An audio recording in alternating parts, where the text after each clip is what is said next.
یہ ایک سعودی طالب علم کے ساتھ پیش آنے والا واقعہ ہے جو حصول تعلیم کے لیے برطانیہ میں مقیم تھا۔ وہ طالب علم بیان کرتا ہے کہ مجھے ایک ایسی انگریز فیملی کے ساتھ ایک کمرہ کرائے پر لے کر رہنے کا اتفاق ہوا جو ایک میاں بیوی اور ایک چھوٹے بچے پر مشتمل تھی۔ ایک دن وہ دونوں میاں بیوی کسی کام سے باہر جا رہے تھے۔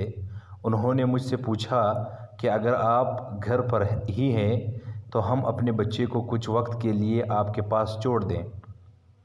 میرا باہر جانے کا کوئی ارادہ نہیں تھا، اس لیے میں نے حامی بھر لی۔ وہ بچہ مجھ سے کافی مانوس تھا۔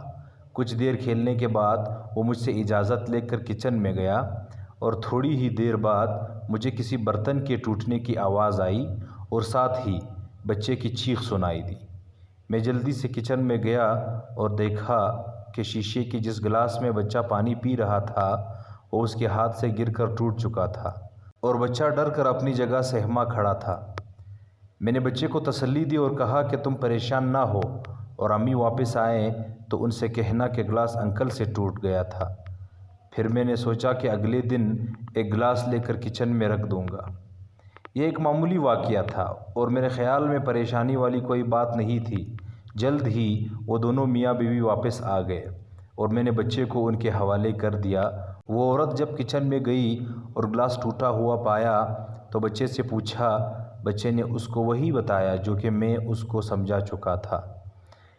اسی شام کو وہ بچہ میرے پاس بہت افسردہ حالت میں آیا اور مجھے کہا کہ انکل، میں نے امی کو سچ بتا دیا ہے کہ وہ گلاس آپ نے نہیں بلکہ میں نے توڑا ہے۔ اگلی صبح میں یونیورسٹی جانے کے لیے تیار ہو رہا تھا کہ میرے کمرے کے دروازے پر دستک ہوئی۔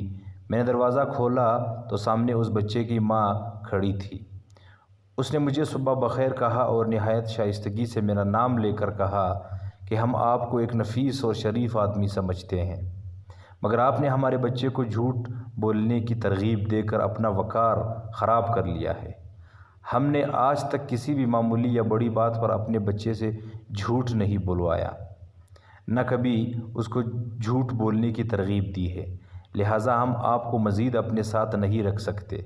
برائے مہربانی آپ 24 گھنٹے کے اندر اپنے لیے کسی دوسری رہائش گاہ کا بندوبست کر لیجیے گا۔